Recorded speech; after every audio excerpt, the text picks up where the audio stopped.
reverse.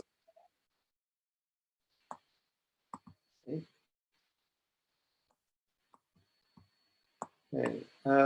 Right. So today's verse is number 34.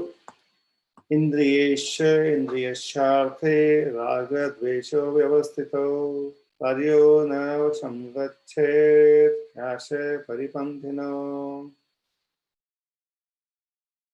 Translation. There are principles to regulate attachment and aversions pertaining to the senses and their objects. One should not come under the control of such attachment and aversion because they are stumbling blocks on the path of self-realization. So do we do word by word translation? Does anyone want to do this?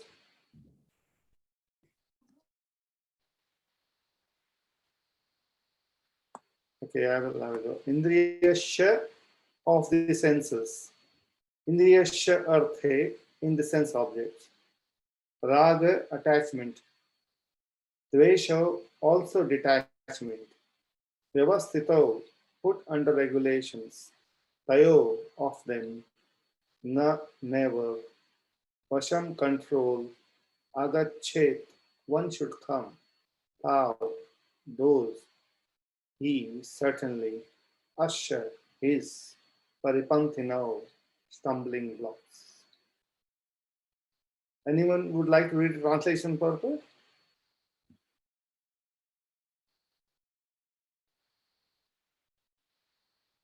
Okay, I'll read. Translation once again, sorry. There are principles to regulate attachments and aversion pertaining to the senses and their objects. One should not come under the control of such attachment and aversion because they are stumbling blocks on the path of self-realization. Purport by Srila Prabhupada. Jai Prabhupada. Those who are in Krishna consciousness are naturally reluctant to engage in material sense gratification. But those who are not in such consciousness should follow the rules and regulations of the revealed scriptures. Unrestricted sense enjoyment is the cause of material engagement. But one who follows the rules and regulations of the revealed scriptures does not become entangled by the sense objects. For example, sex enjoyment is a necessity for the conditioned soul, and sex enjoyment is allowed under the license of marriage ties. According to scriptural injunctions, one is forbidden to engage in sex relationship with women other than one's wife. All other women are to be considered as one's mother. But in spite of such injunctions, a man is still inclined to have sex relationship with other women. These propensities are to be curbed, otherwise they will be stumbling blocks on the path of self-realization. As long as the material body is there, the necessities of the material body are allowed, but under rules and regulations. And yet, we should not rely upon the control of such allowances. One has to follow those rules and regulations unattached to them, because practice of sense gratification under regulations may also lead one to go astray, as much as there is always the chance of an accident, even on the royal roads. Although they may be very carefully maintained, no one can guarantee that there will be no danger even on the safest road. The sense enjoyment spirit has been current a very long time owing to material association. Therefore, in spite of regulated sense enjoyment, there is every chance of falling down. Therefore, any attachment for regulated sense enjoyment must also be avoided by all means. But attachment to Krishna consciousness or acting always in the loving service of Krishna detaches one from all kinds of sensory activities. Therefore, no one should try to be detached from Krishna consciousness at any stage of life. The whole purpose of detachment from all kinds of sense attachment is ultimately to become situated on the platform of Krishna consciousness. Hare Krishna. We will chant our prayers. Om Ajnanatimirandasya Jnananjanashalakaya Chakshurunmilitam Yena Tasmai Sri Gurave Namaha Sri Chaitanya Manobhishtam Sthapitam Yena Bhutale Vayam Rupa Kadamayam Dadadi Swapadantikam Vandeham Shri Guru Shri Yuta Padakamalam Shri Gurun Vaishnavamsha Shri Rupam Sagrajatam Sahagana Raghunathanutam Tam Sajivam Advaitam Savadhutam Parijana Sahitam Krishna Chaitanya Devam Shri Radha Krishna Padam Sahagana Lalita Shri Vishakhanutam Se Nama Om Vishnu Padaya Krishna Prasthaya Bhutale Srimate Bhakti Vedanta Swami Nitinamine Namaste Saraswati Deve Gauravani Pacharine Nirvishesa Sunyavadi Paschad Deshatarine Jai Sri Krishna Chaitanya Prabhu Nityananda Sri Advaita Gadadhar Shiva Adigaura Bhaktivinoda Hare Krishna Krishna Krishna Hare Hare Hare Rama, Rama Rama, Hare Hare. Hare Krishna, and welcome everyone. Thank you for choosing to be here. You're always here every evening. That's fantastic. Today is a Saturday evening. Even then, there's so many of you here. 17 participants. That's fantastic. That's amazing. Thank you so much. So we will try to make a little presentation on this verse number 34. This verse, I'll read translation once again. There are principles to regulate attachment and aversion pertaining to the senses and their objects. One should not come under the control of such attachment and aversion because they are stumbling blocks on the path of self-realization. This is slightly related to the previous verse because as we can see, there's used the Asher means his. Who are we talking about in this verse? We go to the previous verse a little bit. So here the translation, even a man of knowledge acts according to his own nature, but everyone follows the nature he has acquired from the three modes. What can repression accomplish? So this is, we're talking about this person, Jnanavan, who's learned, the man of knowledge. He's also working according to his nature, and everyone follows the nature they have acquired from the three modes. Yesterday we had such a beautiful explanation from Grace Divya Gaurangi Mataji, and obviously the last sentence is Nigraha Kim Karishyati. Nigraha Kim Karishyati means Krishna is saying everyone is following the nature. What can repression accomplish? So then the question can arise, like, is Krishna saying here, when he says what can repression accomplish, that means, well, there should not be any repression. Everyone is allowed free to work as per their own nature.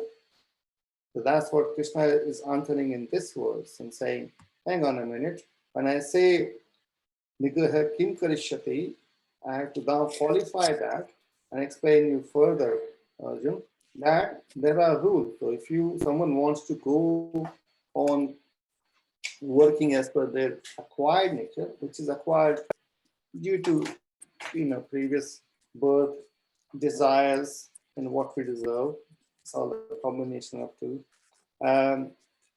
Then there will be chaos, like everyone's just going crazy about whatever they like to do. No, the scriptures have right from the beginning, the scriptures are coming from the Supreme Lord himself, right from the beginning has written down in various smritis by the Prajapati.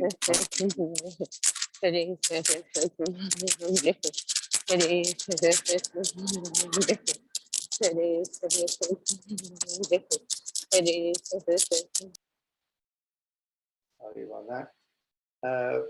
Yeah, so the scriptures have been defined for human how to act. The scriptures are not to be defined for animals, cats and dogs, as Prabhupada says. The Shastra are defined. Shastra is the same as Shastra and Shastra, coming from the Dhatu word Shas means the discipline. They've been prescribed, and these scriptures define for every living entity what are the rules and regulations. When someone is engaging in senses and their sense objects interactions, what is the rule? What are the regulations, and that's what we call the samskaras. Samskara, like Prabhupada was talking about the marriage relationship. So there is samskara for marriage as well. Likewise, there are so many samskaras right from the birth or before the birth, garbha samskara, daha samskara, till the end. We have to perform so many samskaras. Means we have to, perform yajna, and everything is done uh, with the permission of the demigod and obviously the Supreme Lord Himself. So Krishna says, well, no one should perform or get into the engagement of the senses without any, how do you say, without, as the example of kites was going to, without any rules or without any, reins, if you call it that way. So then the problem then comes about is what happens.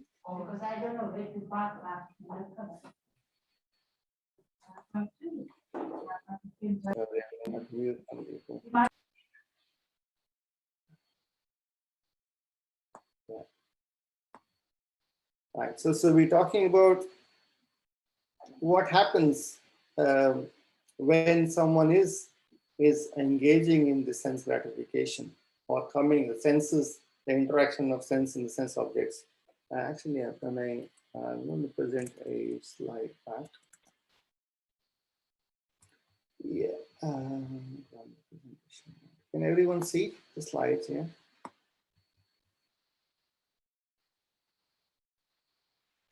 Right. So as a result of senses, interaction of senses and sense objects, the problem that arises is the raga and the dvesha.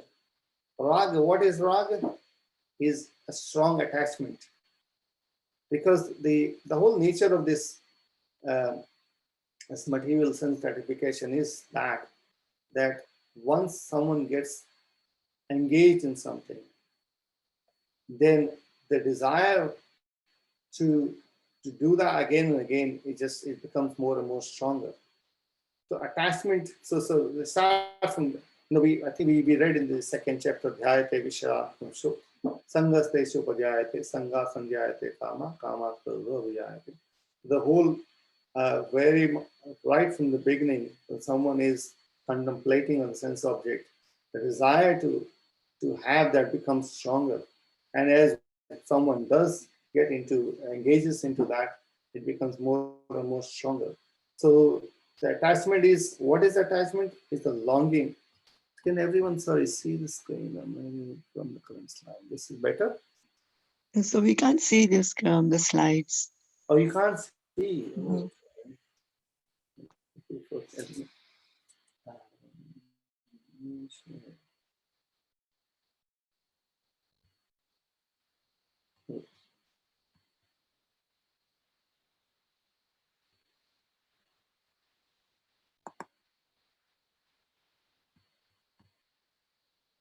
Sorry, I'm using some access computer today.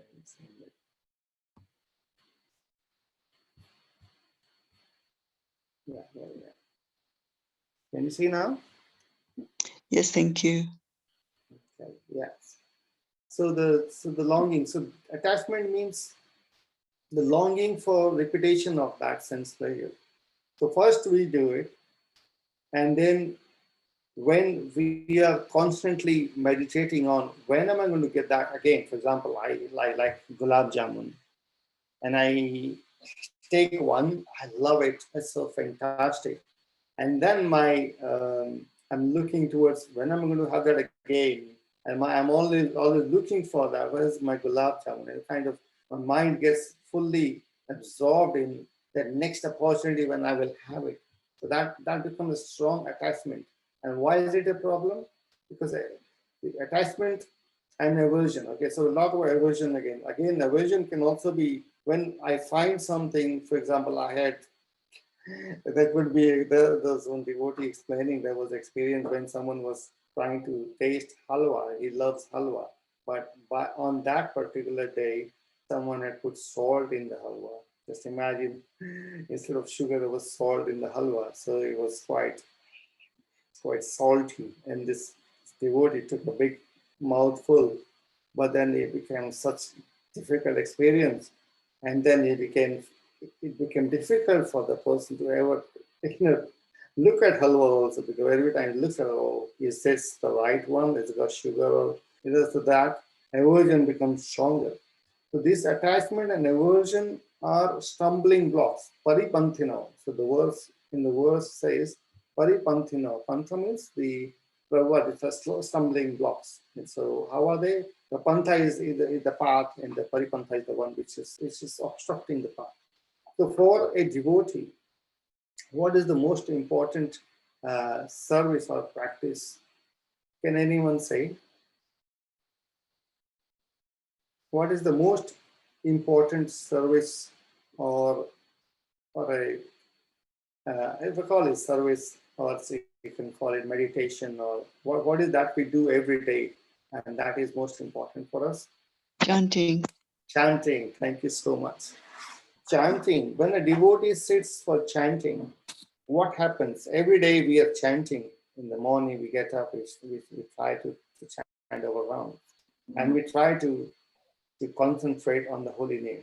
We're speaking and we're hearing. Prabhupada says chanting means speaking and hearing the holy names. When we hear the holy names, the cleansing happens within the heart. Cheto Darpana Mahajana is Mahaprabhu's Shastra.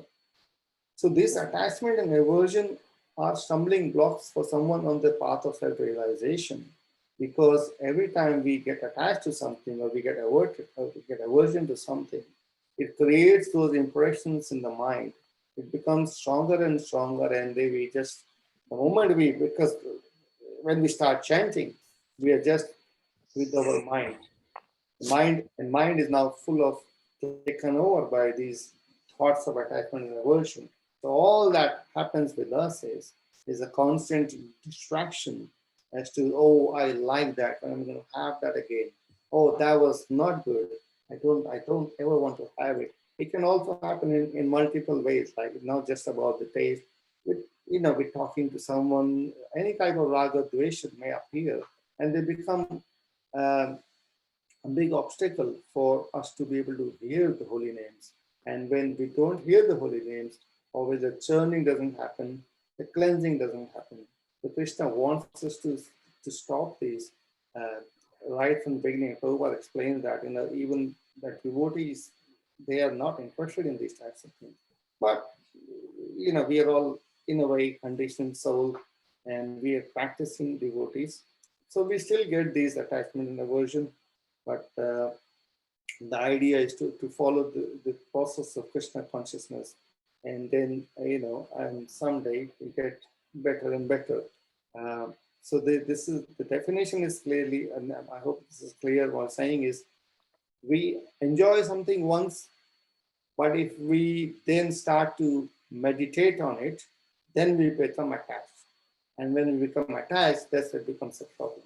So we have, because these things will happen. So long we have the material body, we will come across situations where we will either develop some attachment to something or some particular sense measure, or we may develop some sort of aversion, which is both are actually difficult on the path of realization. Then we talk about 5 fatal attraction. Why is it? Someone may say, okay, well, I can do it. I mean, what's the problem? Maybe a little bit here and there, maybe I can manage. Yes, someone can. But the scriptures say there are 5, they're like extreme examples in a way, but they're very educated. So there are the 5 senses that we have: the sound, touch, the form and taste and smell. Has anyone heard of these 5 examples of the deer, an elephant, moth, fish, and black bee, honeybee? Does anyone know about this? Can someone say? Hare Krishna Prabhu, I know first 2. Yeah, please go ahead, Prabhu. I think what I remember is the deer is interested or very attached to the nice sound. Yes. Hunter like nice music, so the hunter plays the music or whatever, the flute. Yes. So deer comes and they will attach it, they'll attack it. So Fantastic. yeah, Yes. the elephant, I think the male elephant looks for the opposite gender elephant. So that's how they Yes. show the opposite gender elephant and then catch the male elephant. These two ahead. Yes. Fantastic. The moth, the moth, anyone knows moth? What happens with the moth? They like the form. The form is what is the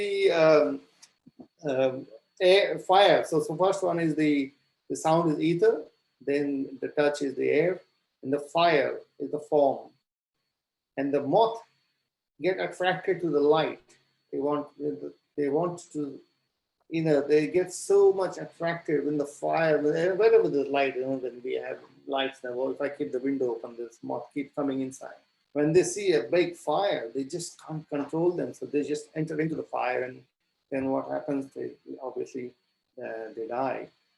And the fish is swimming around nicely, but what the fishermen do, they put a fishing rod in there, they put a little bit of I don't know, whatever they put there, and the fish is kind of in that attraction with that taste, it goes there and gets locked in and loses life.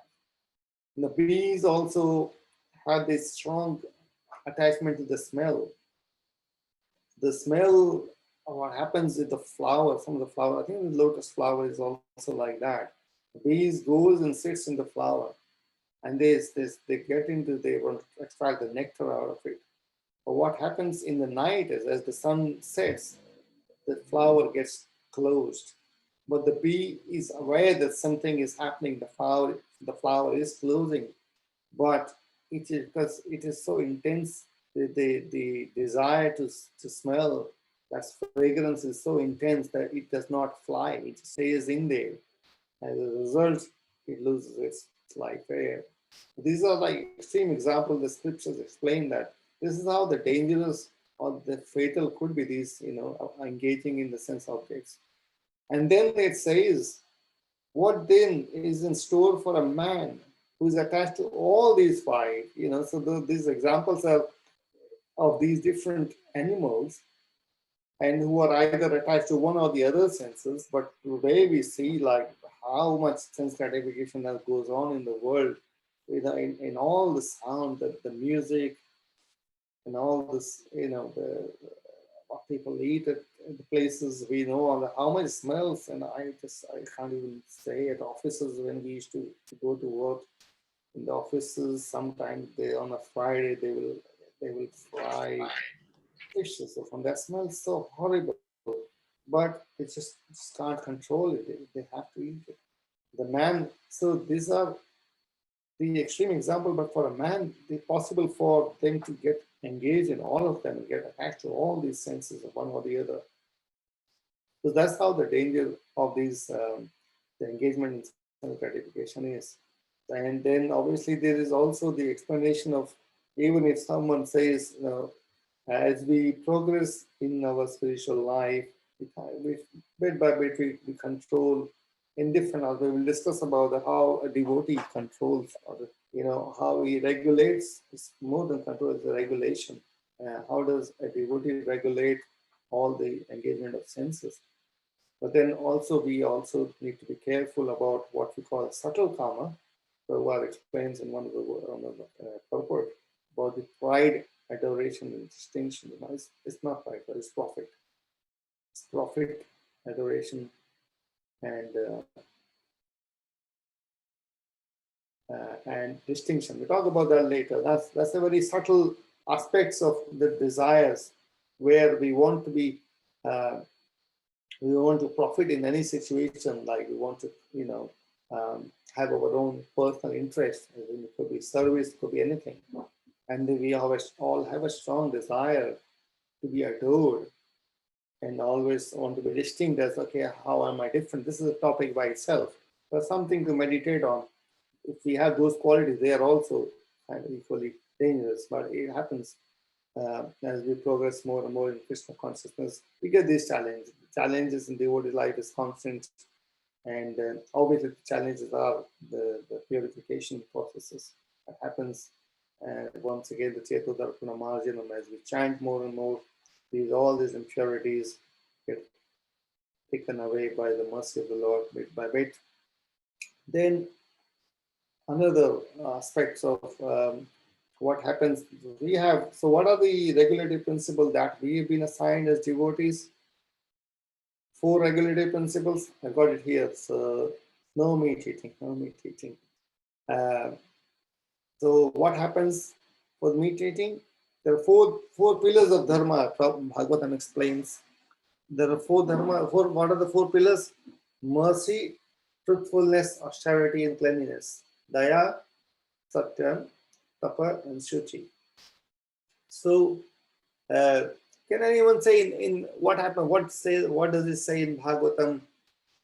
Of the four legs of dharma, which one is still prevalent? The three were lost, but one leg is still there. Which one is that? Truthfulness. Yes, Prabhu. thank you, Prabhu. But that also we can see is gradually is going. And why is that going? So if we see that in today's time, like I know, when I from my village, there was no meat shop. There was no place for intoxication. None. I'm talking about, well, this is 40, 50 years ago. But today, when I go to my village, all these things are happening. All these things are happening. And why? And that's the example, because the meat eating, the mercy is destroyed. There's rampant killing animals. And gambling, truthfulness is destroyed. Intoxication, austerity is destroyed. There is no one can perform any tapasya these days. People are intoxicated in one or the other ways. And obviously the illicit sex. Cleanliness is destroyed. So these are because of the strong attachment to sense gratification, one or the other way. Right. And Bhagavad Gita, the 5th chapter, verse 22, explains what happens if someone is engaged in the sense gratification. Krishna says, "Yahi sampasya jaboga dukha yonaya evate adyantavanta kaunteya na teshu ramate buddha." An intelligent person does not take part in the source of misery, in the sources of misery, which are due to contact with the material senses. O son of Kunti, such pleasures have a beginning and an end. So the wise man does not delight in them. So yahi samspashja bhoga dukkha yonaya evate. So there is every sense enjoyment that we get into, that becomes yoni is also, yoni is also the place of birth. That itself is the place of birth of a misery. So that's how Krishna has repeatedly explained in many, many places how it is a massive distraction for a devotee or someone on the path of realization. And then another verse, chapter 2, verse 44. Would anyone like to chant this verse?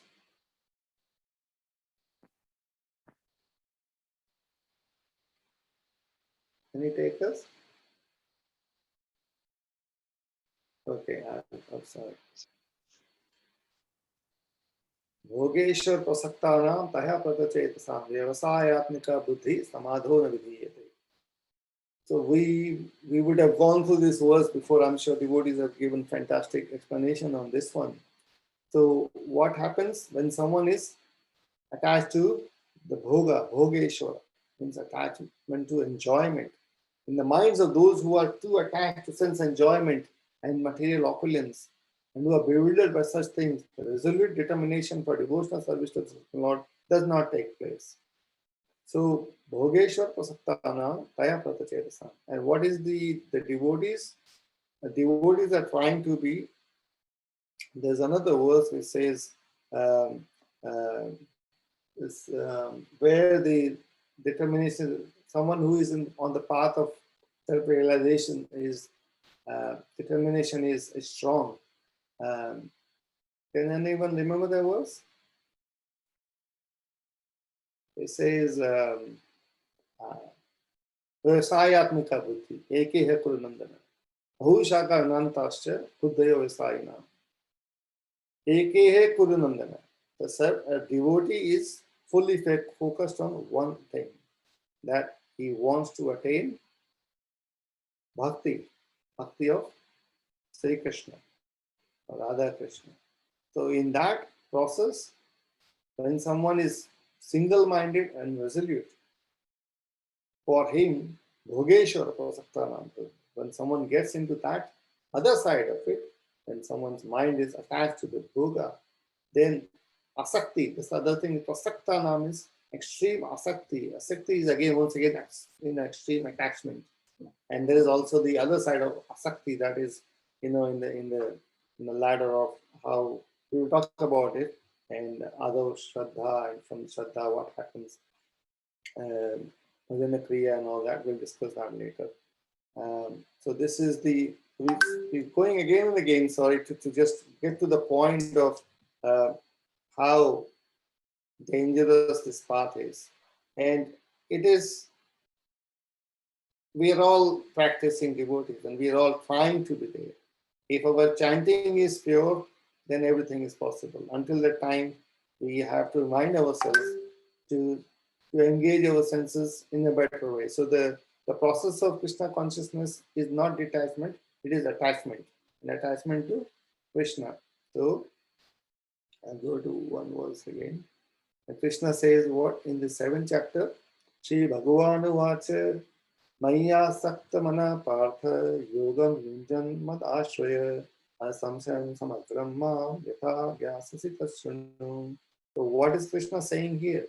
He's saying Maya Asakti. So what is Bhogeshwara Saktana?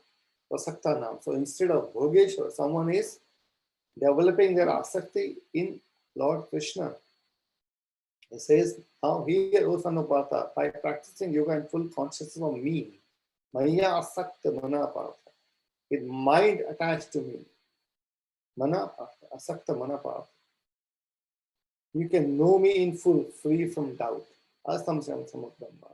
So the process of Krishna consciousness is to move from the path of, move away from this sense enjoyment Prabhupada is explaining in the purport, and more developing towards the attachment to Lord Krishna and his services. And then there is this verse, which is again very beautiful example of Ambarish Maharaj. There is another story of Ambarish Maharaj with the verse somebody will not get, and that's another chapter. But Bhagavatam explains that how Ambarish Maharaj was engaged. So I will just probably go to the translation. It's conscious of time, last time was over time. Until what time can we carry on the discussion? 8:45, is it? Yes, Prabhu, normally, yeah, 8:45, 8. Right, so this is the verse, like Prabhupada has said many times and quoted this verse in so many places. One of the most quoted verse where Maharaj Ambarish, how was he engaged? How was he engaging all his senses in the service of Lord Krishna? Maharaj Ambarish always engaged his mind in meditating upon. Can someone read this translation? Yes, Prabhuji, I can. Please. Maharaj Ambrisa always engaged his mind in meditating upon the lotus feet of Krishna, his words in describing the glories of the Lord, his hands in cleansing the Lord's temple, and his ears in hearing the words spoken by Krishna or about Krishna. He engaged his eyes in seeing the deity of Krishna, Krishna's temples and Krishna's places like Mathura and Vrindavan. He engaged his senses of touch in touching the bodies of the Lord's devotees. He engaged his senses of smell in smelling the fragrance of tulsi offered to the Lord, and he engaged his tongue in tasting the Lord's prasad. He engaged his legs in walking to the holy places and temples of the Lord, his head in bowing down before the Lord, and all his desires in serving the Lord. 24 hours a day, indeed, Maharaj Amrisa never desired anything for his own sense gratification. He engaged all his senses in devotional service, in various engagements related to the Lord. This is the way to increase attachment for the Lord and be completely free from all material desires. Hare Krishna. Thank you so much. Thank you so such a fantastic verse. If we look at this is what a devotee's life is. That's how the Prabhupada explains in the Prabhupada. Devotee is always, it's so easy for a devotee because it is practically impossible when we have material body to not engage in some sort of interaction with this subject. But when we Krishnaize all our activities, and how do we do that? Most of us, pretty much are doing this as a practice, and it becomes by practice, shanay shanay, by practice, step by step, it will become the perfection when we will, do this all the time. And the mind is meditating upon the lotus feet of Krishna. And how beautiful it is, like when we sit and chant in the morning, Hare Krishna, Krishna Krishna, Hare Hare, Hare Ram, Ram Ram, Hare Hare. The mind is completely absorbed in the holy name. So Krishna's holy name is non-different from Krishna himself. And mind is fully engaged in this meditation of the beautiful names of the Lord. And describing the glories, Matchita Madhvata Prana, Bodhyanta Parasparam, Atyantasya Mamityam, Tushanti Cha Ramanti Cha. The devotees are constantly, this is, I think, this was in chapter 9. Yes, yeah. No. Chapter 10, Chatusloki. Chatusloki, yes, thank you. Yeah, so, yeah, can someone say that, explain that verse? Sorry. What were the devotees doing? Pure devotees of Krishna.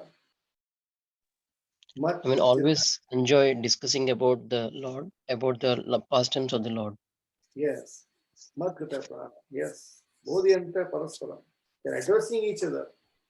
In that way, they're always talking about Krishna. And they're just Tushanti Cha Ramanti Cha. They are fully satisfied and they are fully enjoying that. This is the Krishna side sense gratification, if you like that. And this is chanting the glories, describing the glories of the Lord, his hands in cleansing the Lord's temple. We want to engage our working senses. There's so many working senses, 5 working senses, hands are one of them.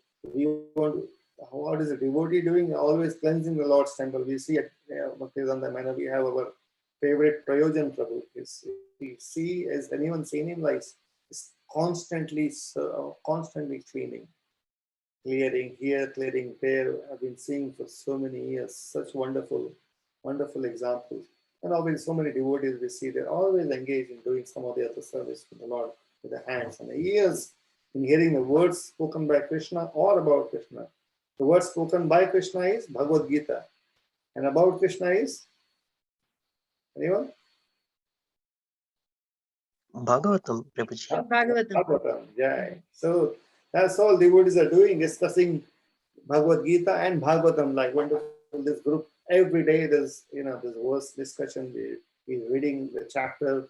We're talking about a verse. Such beautiful activities, and he's engaging his eyes in seeing the deity of Krishna, Krishna's temple and Krishna's place like Mathura and Vrindavan. So how beautifully every day we take darshan of the deities at the temple, Shri Radha Gokulananda, Shri Vandaneshwar, or wherever we are. Prabhupada has made an arrangement for us to see the beautiful, beautiful darshan. How nicely the pujaris, they do the full dressing of the Lord. It's so beautiful, and that satisfies what we want to see. Satisfies the eyes. He's engaged in the sense of touching the bodies of the Lord's devotees. The devotees are always dancing together, holding the hand together, and embracing each other in happiness. And they are engaging smelling the fragrance of tulsi offered to the Lord, and the flowers also be offered to the Lord every day. And that's how we just keep and the Krishna Prasad obviously is the most beautiful. So a lot of us, including myself, first time when I went to temple and I tasted khichdi. I mean, that khichdi I never tasted before. And I said, wow, this is something I want to have every day. And one of my nephews also is in Mumbai. And he was for a long time. He also he lives very close to the temple in Mumbai. And he used to go every day to the temple just for that khichdi because he did not do anything much. Now it's 10 years or so. Now he moved on to Dubai. Now he says, I just can't not have it. I said, okay, the best way to have is to have the deities at home, and then we cook and offer for Krishna, and then we satisfy our tongue and legs and walking in the holy places. We go in the yatras, we go around circumambulating the temples, and we bowing down to the Lord. And all our desires, as our Mahajans have explained us, 24 hours a day, or for in our cases, as much as we can do, living in our rest of life. But engage at the home, we all have deities at home, and we serve them. And indeed, when we do these engagements, this is the safe chance. This is the safety. I think Prabhupada says in the purport. I read the purport once again. They say something to that effect. I'm just reading it.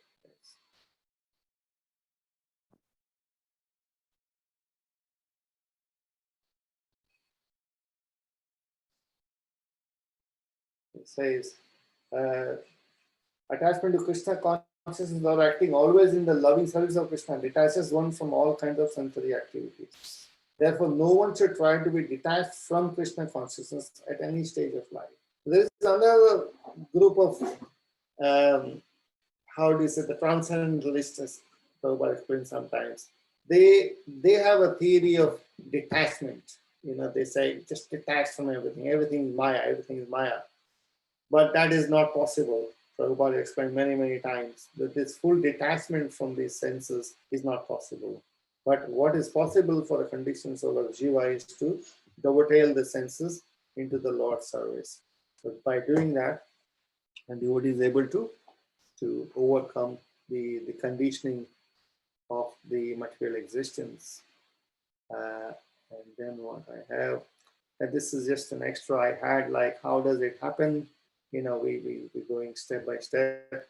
Although Shraddha, we develop some faith in the process. We meet someone and we get interested, and this faith develops. And Tatav Sadhu Sangha, and then we do some association with the devotees. We perform bhajana kriya. We take shelter of the senior devotees. We take initiation, and then Anatha Nivritti Shah. So this is where devotees are. Most of us are at that stage when we are in the Anatha Nivritti stage, where we just practicing, trying and practicing, and with this is after this comes what comes as a blessing from Krishna, and we develop Nishtha and Ruchi, and likewise. So I think that takes me to almost quarter two. So should we, any comments, corrections, or questions that we can discuss? Hare Krishna, Shyam, Hare Prabhu. Hare Krishna. Palika Mataji. Very nice. Just realize you're here. I couldn't come earlier because we had a sangha. So after finishing the sangha, I just joined in. I didn't want to miss the class. So it's very nice the way you have explained our Acharya, who's always engaged himself. Amrish Maharaj, yes, Amrish Maharaj. So now then after that, you explained about Amrish Maharaj. Then he said how we are engaged, going to the temple, seeing the deity. If we are not at the temple, we are doing at home. So we are following the path of Amrish Maharaj. So we got a big hope. Yes. Yeah, thanks Prabhupada. Prabhupada has given us this process. Yes, he has given us the process. So if we keep on following the process and attending the classes and hearing again and again, something little will go in and the heart will get purified. So eventually, maybe in this life we'll go back to the spiritual world. Such a wonderful hope. Thank you very much. Thank you so much. Yeah, this is it. Like that. How do you say that? Lakshman Rekha. Like we when we chant in the morning, a lot of us, I'm sure, can vouch to it. The whole day goes so wonderful. we feel protected. We feel like that we are being protected by the Lord, and Yes. and we put that little bit of effort in Very, chanting in the morning. It makes so much protection. Thank you so very much. true. Very true. I feel shy to be speaking here in front of you.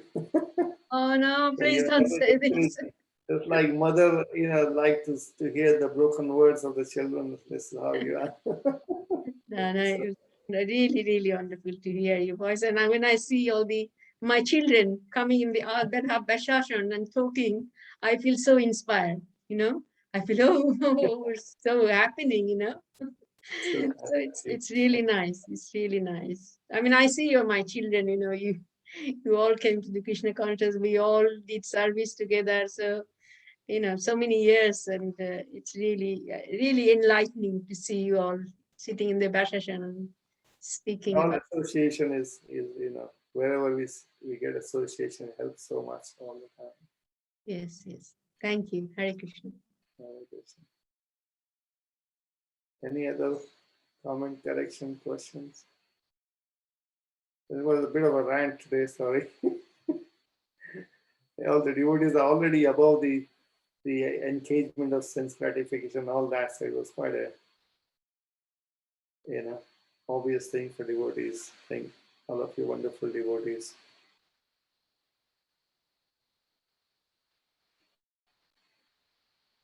Hare Krishna, Prabhuji.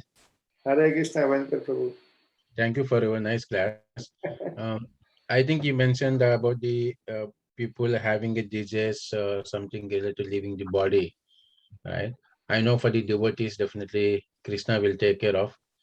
But what about the people who is aspiring devotees who is like trying to practice like me in the beginning stages of devotional service, and I have so many material diseases, and if I leave before I get the full realization, what happens? Yeah, Krishna says, first of all, in the second chapter, Neha Brikamana Asosti, Pravayona Vidyate, Salma Asya Dharmasya, Prayate Mahato Bhaya. So, whatever we perform, whatever we do, whatever services we do to Krishna, whatever endeavor a yogi makes, that never goes waste, because it's like a bank balance that will not finish. All the material possessions that we have, when we leave the body, everything is gone. We don't carry anything to the next body. All we carry is the subtle body goes in, and the pranavayu takes the subtle body, enters into another body. But in terms of our spiritual practices, our spiritual advancement, that we carry always. And then Krishna also explains later in the verses like Srimant or Shuchi. So either someone will take birth as a rich person, or in a house, or they will first go to the heavenly planets, enjoy, and then they will again come back and they take birth in the family of the devotees, or the people following the path of realization, and they carry on the progress from there. So this is the huge advantage of Krishna consciousness. It never finishes. We only go plus. There is no minus in here, only plus. So we always are winner in this game. This is the best we can do. Even if we are not perfected, that's fine. When we start again, and we will obviously start from where we left. So our balance for, let's say, some of you guys could be 80, or the devotees are wonderful, 80%, 90% done. Final bits come, so they come and do more services in the movement of Srila Prabhupada and all the other wonderful acharyas. So they're always an asset to the world. They're never a burden to the Mother Earth. The devotees are beautiful assets for the whole world. So it's always a beautiful situation to be in Krishna consciousness or the practice of yoga. I hope that explains. Yeah, thank you, Prabhuji. Thank you. Hare Krishna. Hare Krishna. Hare Krishna to everyone. Thank you for the class today. I just wanted some information, I'm quite new to this Gita, and I'm just here for some information. I just wanted to know that if anyone dies young with all the attachments still in the mind, then what happens to that soul? Yeah, so I was saying before, Thank you. this is what's happening birth after birth after birth. So we are all, in one sense, we are all in the path of progression, and everyone is learning. When we take birth, we are, we're meant to have learn certain lessons in life. There is, the scripture explain about the sukshma sharir and stula sharir and karana sharir. So sukshma sharir is that the subtle body, stula sharir is the gross body. The karanam sharir is that body, causal body, which is called. Every living entity, when takes birth, they are destined to perform or fulfill certain desires, or maybe some actions or reactions. They're pretty much defined right at the time of birth. Someone's death is pretty, what is certain is defined right at the time of birth is the death. That's the main thing. Everyone is going to die one or the other day, and someone dies young. Obviously, um, the what happens to the body. The question was, what happens to the individual soul? Yeah, The soul, to the soul. yeah, the soul. Mataji always. We have read in the second chapter. First of all, the body can destroy, but the soul can never destroy. Yeah, I'm trying to Soul is understand. always remains. Soul is always there, traveling from Mm, one body to the other body, and obviously the soul will get another birth, and they will start the journey there. The Lord, our Lord, is very merciful. He's provided this hopefully, yeah. material world. It is Lord is always merciful. He's always merciful to every living entity, because He is the Father of everyone. Yeah. Aham bij pradapita, mamay vamsha jiva loke jiva bhuta samatana. So He is from His only. We are all His amshas. So the Lord is looking after everyone in any form, every living entity. The Lord is accompanying the soul, the jiva, and Lord is helping that soul in progression towards the journey and towards His own dham. So so Mataji, Lord is always merciful, and we also pray if someone is is left. We should always pray for someone, and we True, pray true. to the Lord, and Lord helps the devotee, the soul, in that progression and brings him closer to Him. Krishna is always looking to bring every living and every soul closer to Him. Why? And this was one of the points I probably have missed to say, is because the happiness that soul is looking for in in the world, which is temporary, because the nature of the body is temporary, the interaction is temporary, everything is temporary. But the soul is permanent, and the soul is looking for the happiness, and the happiness is only from the source of happiness, which is Krishna himself. And Krishna knows that, and that's why Krishna always helps the soul to come closer. So Thank you so we much. always, thank you so much. May I ask one more question? Please, If you Mataji. don't mind. Sorry. Please go on. Yeah, in one slide you said that, sound or beautiful music is a bad attraction. May I know why is it said so? And excuse my ignorant questions. I'm quite new to this, so I'm just here for information. Sorry. No, it Why is is not. it called a bad attraction? Because for me, music is everything. So I don't know. And in one of the slides, you mentioned that, it's a bad attraction. So I'm trying to understand the essence of it. Hare No, Krishna. music is Thank you so obviously, much. so everything coming from Vedas, Mataji. Nothing is, is created outside. So Vedas, the music is like Gandharvas. They are in the upper planetary system. They're always singing the glories of the Lord. Music is beautiful. Prabhupada says all the Hare Krishna movement is about chanting, dancing, and feasting. Chanting and singing in the temple and everything is beautiful. So music is beautiful. What we do is, because we know the ultimate source of happiness is Krishna, we dovetail whatever our interest and the tendencies are. Chitta vritti. Yoga Sutra says chitta vritti. Whatever our desires and our interests are, we try to dovetail in Krishna's service.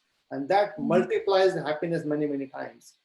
We know many devotees who are great singers. They have interest in music. Music is our life. So I'm sorry if I kind of played that message. But all we're doing is whatever we do for Krishna, and then we multiply our happiness many, many times. That's all. Thank you so much. Thank you. Hare Thank you, Hare Krishna. Krishna.